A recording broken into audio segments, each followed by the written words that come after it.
박근혜 대통령은 추종하는 사람들, 특히 추종하는 정치인들이 가장 많은 정치인입니다. 대통령 되기 전에도 제일 많았지만 대통령 되고 나서는 훨씬 더 많아졌습니다.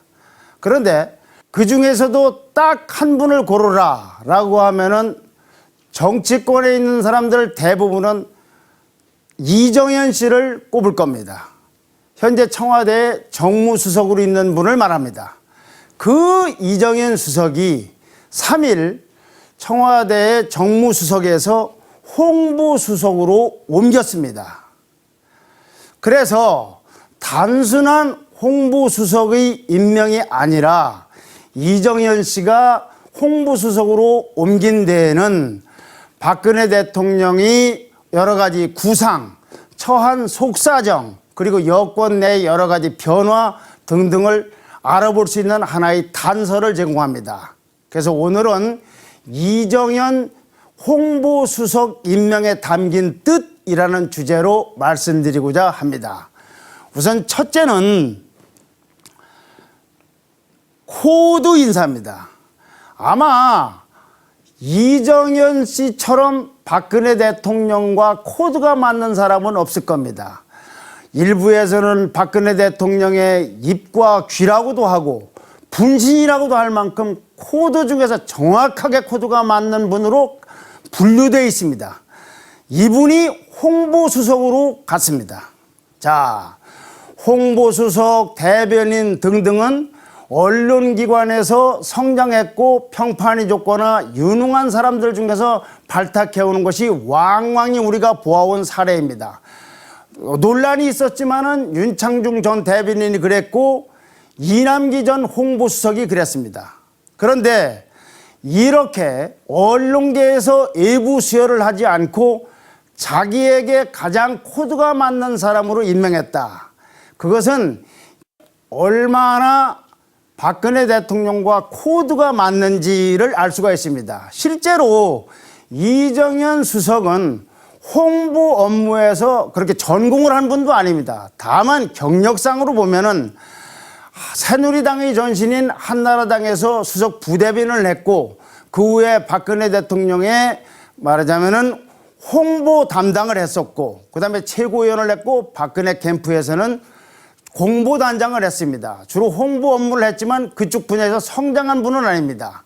그런데 이분은 약 9년 동안 박근혜 대통령과 가장 밀착을 하면서 박근혜 대통령을 마치 교주로 모시는 교도처럼 분신처럼 일해왔던 사람입니다. 이분을 옮겼다는 이야기는 외부의 전문가보다는 분명하게 코드가 맞는 사람을 임명해야 되겠다라는 대통령의 뜻이 담겨 있다고 볼 수가 있습니다. 자, 근데 이거는 또 다른 측면을 엿볼 수가 있습니다. 두 번째를 보시죠. 이와 같은 인사는 또한 인재풀이 한계를 드러내기도 합니다.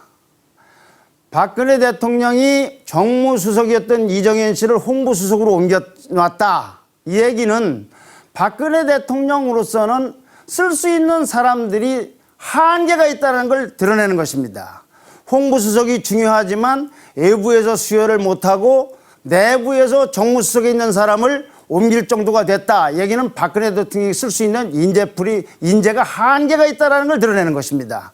또는 반대로 얘기하면 지금 박근혜 대통령이 처한 상황이 간단치 않은 상황이라고 볼 수가 있습니다. 아, 이 홍보가 보통 중요한 일이 아니다. 그럼 누구를 맡길 것이냐? 기능인이냐? 아니다. 코드가 맞는 사람을 임명해야 되겠다. 그중에 누가 적임자냐? 역시 이정현 정무수석이 적임자다.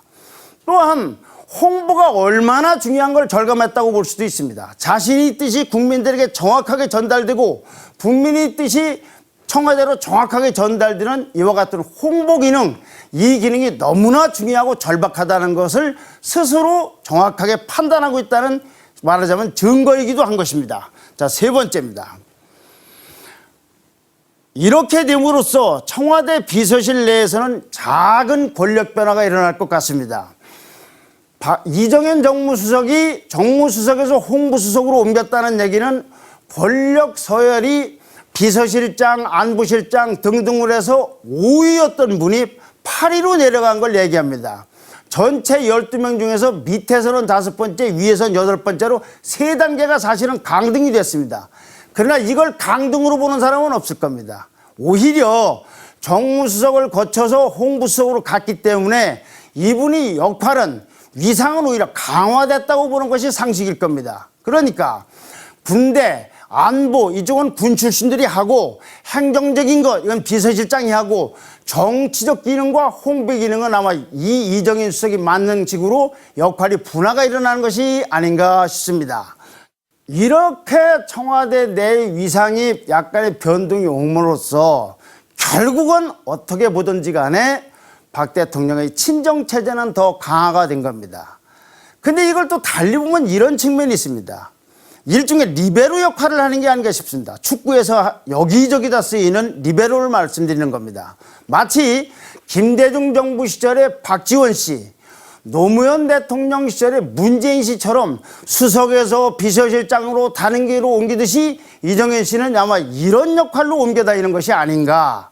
이것은 결국 한 개인에게 지나친 역할과 권한이 쏠림화되고 있는 것이 아닌가 하는 우려를 나올 수도 있고 지적을 받을 수도 있는 상황입니다. 자, 이제 4번째입니다. 소통 개선이 관건이다. 이제 이런 이정현 수석에게는 커다란 과제가 주어졌습니다. 이 역할을 잘하면 작게는 본인이, 크게는 박근혜 정부가 성공하는 하나의 계기가 될 것이고 이 역할이 잘못되면은 아주 어려운 상황에 빠지게 될 겁니다. 그것은 소통 개선입니다. 자, 4번째를 보시죠. 소통 개선이 관건입니다. 지금 박근혜 정부의 문제점으로 드러나고 있는 것이 불통이라는 겁니다. 홍보수석이 해야 될 일은 바로 박근혜 대통령과 국민, 박근혜 대통령과 언론, 박근혜 대통령과 야당 여기에 전부가 원활하게 소통이 이루어지도록 하는 겁니다.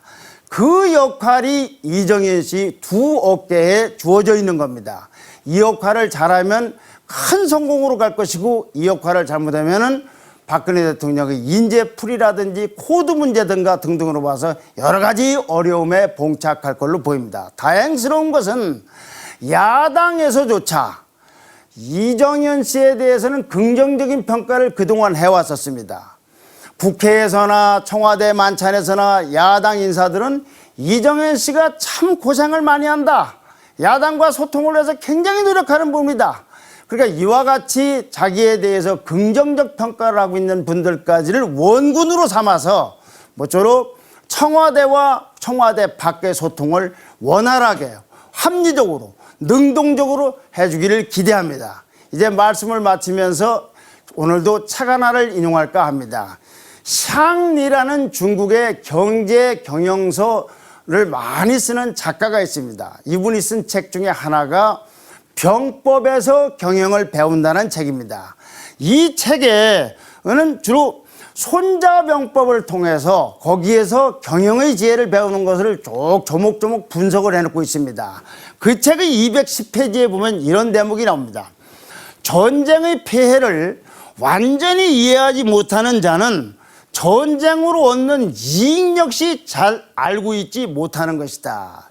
여기서 앞의 전쟁은 불통으로, 뒤의 전쟁은 소통으로 이렇게 바꾸어서 이정현 씨에게 들려주고 싶습니다.